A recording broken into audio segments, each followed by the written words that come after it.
বয়স 40, কিন্তু ক্রিস্টিয়ানো রোনালদোর কাছে এটা যেন শুধুই একটা সংখ্যা। সৌদি প্রো লিগে আল আহদাউদের বিপক্ষে আরও একবার জ্বলে উঠলেন পর্তুগিজ সুপারস্টার। হ্যাটট্রিকটা হয়তো ছোঁয়া হয়নি ভিএআর এর কারণে, কিন্তু জোড়া গোল করেই গড়ে ফেললেন এক অবিশ্বাস্য ইতিহাস।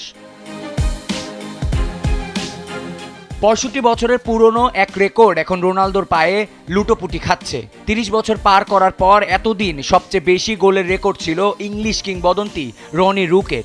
1941 সাল থেকে 1961 সাল পর্যন্ত 30 পরবর্তী সময়ে তিনি করেছিলেন 493 গোল। আল আহদাউদের বিপক্ষে জোড়া গোল করে সেই 493 গোলের রেকর্ডেই ভাগ বসালেন CR7।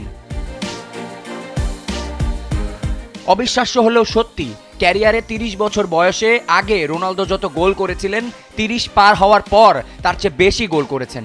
গত এক দশকে প্রতি 122 মিনিটে একটি করে গোল করে তিনি বুঝিয়ে দিলেন ফুরিয়ে যাওয়া শব্দটা তার অভিধানে নেই। সামনে এখন শুধুই হাজার গোলের হাতছানি।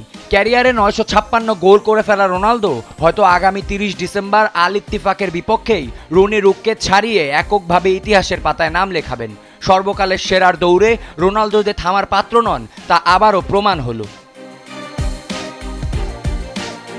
আবিয়া জিত্তেসাম, সময়ের আলো।